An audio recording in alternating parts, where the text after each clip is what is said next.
Thank you so much for this opportunity to speak to you. Muchísimas gracias por esta oportunidad. Y antes de empezar el discurso, simplemente para darle las gracias a esta organización por lo que hace por la causa de Cuba, por lo que hace por la causa de la libertad y la causa de la democracia. Y sobre eso vamos a hablar hoy. But thank you so much for this opportunity. First of all, every time I speak in front of this group, I tell you it's one of the toughest audiences because it's a group of friends. It's people that have known me for a very long time, people that supported me when I was an intern. Interestingly enough, I can tell you that every one of our members of Congress here, the original members of Congress, Mario, Ileana, Lincoln, and Mario, have all played an important role in helping me along in my career. Ileana, she told you I was an intern in her office, and then Mario and Lincoln, I actually volunteered in his campaign. Both of them wrote recommendation letters to the University of Miami for me. Mario and I sat next to each other in the Florida legislature for 2 years and got to know each other well. He was very helpful to me, so I'm very grateful to them for everything they've done and the contributions they've made to our state, our community, and our country, and to this extraordinary cause. I also want to thank all of you for the support you've given me. You were supportive of me when I was running for the U.S. Senate and I was a tremendous underdog. You've supported me through my drinking problem. It's a joke. You've, my water drinking problem. And I'm so grateful to them. I want to make an observation about the Cuban-American senators. I think that's a phenomenal testament to our community. You know, one Cuban-American senator, that's historic. 2 Cuban-American senators, that's a tremendous sense of pride. 3 Cuban-American senators, that starts to look like a conspiracy. And 4, I don't want to scare anybody, but it's one of Nostradamus' signs of the end of the world. So I will have to prepare for that. I want to briefly talk about this organization and the work that you do and why it's so important. This is the U.S. Cuba Democracy PAC. Now, I support the embargo. I support the travel ban. I support limiting remittances. But this is not the U.S. Cuba embargo PAC. This is the U.S. Cuba Democracy PAC. And my positions on those issues is because of democracy. And we should care about democracy. People say, why should we care about democracy? Well, first of all, because freedom is the natural condition of mankind. We're meant to be free. We were created to be free. And what makes it so special is how rare it's been throughout the history of the world. Now, from a national security standpoint, we learned a long time ago that democracy was the best way to ensure both peace and prosperity. We learned that a long time ago. In fact, for many years, we tried to have it the other way. We looked the other way when countries oppressed their own people, thinking, well, that's their business. That's their problem. That's what's happening over there. That has nothing to do with us. But it never worked out. Because what you soon find out is that tyrants are never happy just with their own people. They want other people to be tyrannical on as well. Tyrants are never limited by the borders of their own country. They're always looking for ways to spread the space in which they can control people and economies and things. And World War II is an example of that. World War II was not started by democracies. World War II was started by tyranny. It's the reason why we had a Cold War. It's not because we don't like Russians. We had a Cold War because they wanted to conquer people and to force people to live under the limits that they wanted to impose. We learned a long time ago that democracy is what best ensures freedom and liberty, not because it elects people that love liberty and freedom more, not because it elects more peaceful people necessarily, but because when you have a democracy, when people and a society can express themselves through a democracy, you have to take their feelings and their thoughts into account. You want to be reelected to office. Wars are not good for that. You want to be reelected to office. What gets you reelected is economic prosperity, which leads me to my second point. What we've learned from the democratic experience is that democracies are the best way to ensure the type of free enterprise system that leads to prosperity. Why? Because in a democracy, people don't want to live in a country where the same families, the same rich people, the same big corporations constantly win and everybody else has to work for them. And so they demand opportunity, and through a democracy, they have a way to bring that about. So from our shared experience, from the history of the world, we have learned that democracy isn't just a good thing to be for. It's in our national interest because it's the best way to ensure peace and prosperity for the world. That's why we stand for democracy.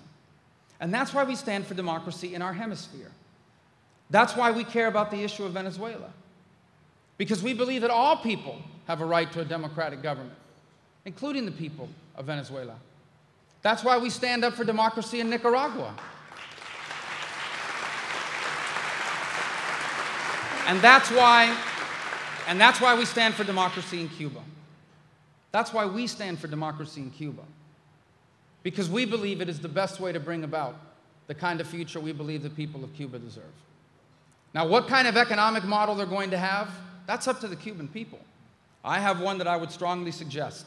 It's called the free enterprise system, but that's up to them. We're not trying to dictate to them what kind of economy they need to have. What we're trying is protect their God-given right to freedom and liberty and to express it through a political system called democracy. And that's what this PAC does. Now, what the problem is and the challenge is that all American policymakers, not just Republicans, not just Democrats, all, have made the mistake of valuing stability over democracy. We saw that in the 70s and 80s. We see that in some parts of the world today. If the tyrant is friendly to our interests, we tend to look the other way. And that's wrong, too.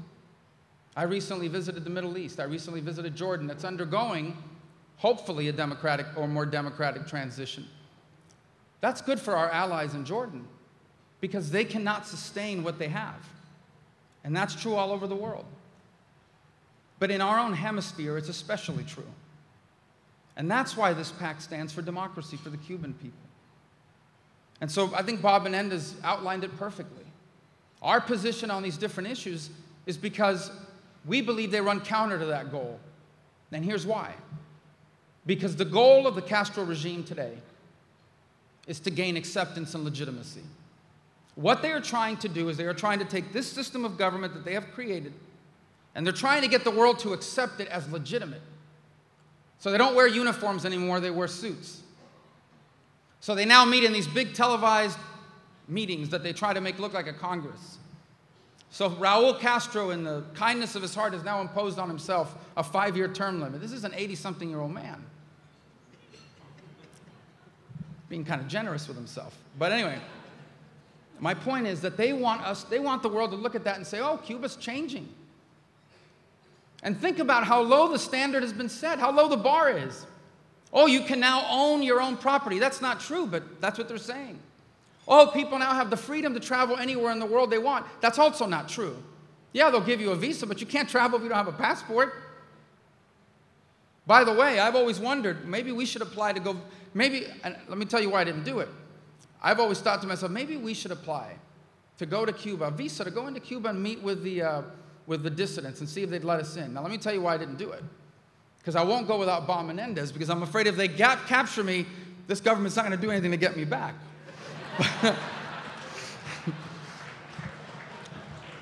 All kidding aside, we should constantly look for the opportunity to expose the hypocrisy. Think about that. When people come to me and say, oh, Cuba's changing, they're now opening up their economy. What they are trying to do is very simple. They are trying to make as many cosmetic changes as possible to convince the world that they are different and therefore we should accept them. And their number one goals in terms of U.S. foreign policy is two things. Number one, to get them removed from the list of sponsors of terrorism. And number two, to lift the embargo on all sanctions. But understand, if the embargo is lifted on Cuba, it'll be lifted on their terms. Now people tell me, well, you know, if we can go in there and do business with them, we'll change everything. The problem is everything in Cuba is controlled. If you lift the embargo, if you change economic policy, it will be on their terms. They will control what that looks like. And I assure you, here's what it will look like. It will maximize the amount of money that flows into the coffers of the government so that they can fund and maintain themselves in power. And that's why it's a bad idea. And that's why we should stand against it. And that's what I hope this movement will continue to be about. Now look, I know what the recent press accounts are about all this. You open up any newspaper in America today and they'll tell you, they tell me all the time, oh, the community in Miami is changing. Cuban-American community is changing. They're not in favor of the embargo anymore. They're more open to travel and so forth and so on. I don't know if that's true. I think there are people that have relatives in Cuba that want to go visit them. I also know there are people that are abusing that. I also know that there are people that come here and 6 months after they arrive, a year and a half after they arrive, they're going back to Cuba 18 times a year. And I'm telling you that's a problem. Because people all over the country are turning to us and saying, well, why do you have a Cuban Adjustment Act? Cuban Adjustment Act exists for people that are refugees and exiles. And that is, of course there are refugees and exiles from Cuba. But if you're going back 18 times a year, so we have to deal with that issue, that's a problem. But beyond that issue, let me tell you that what we have here is an all-out movement.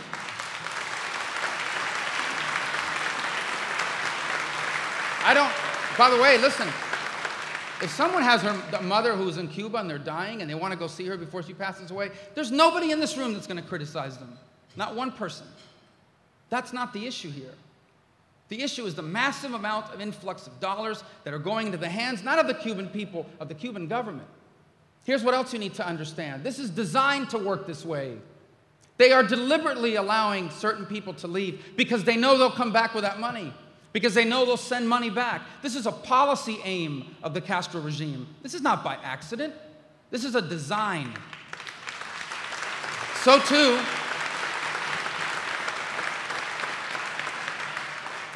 are these trips that are traveling to Cuba. And look, God bless them. I know they mean well. But I have people come to me all the time and say, oh, I went to Cuba. What a beautiful place. I feel so bad for the people. So Cuba's not a zoo where you pay an admission ticket and you go in and you get to watch people living in cages to see how they're suffering. Cuba's not a field trip. I don't take that stuff lightly. You just went to Cuba, and to fulfill your curiosity, which I could have told you about if you'd come see me for 5 minutes, you've left thousands of dollars in the hand of a government that uses that money to control these people that you feel sorry for. The thing I really get a kick out of is every year, without fail, 3 or 4 of my colleagues in the Senate will travel to Cuba. They'll have their yearly meeting with Raul Castro or whoever's there. And then they come back with the same story. Oh, we really have to figure out a way to change policy towards Cuba. What we have today is a relic of the Cold War. That's what they say. It is a relic of the Cold War, but our policy is not the relic. The relic is the Cuban government. That's the relic. The relic is tyranny. The relic is communism.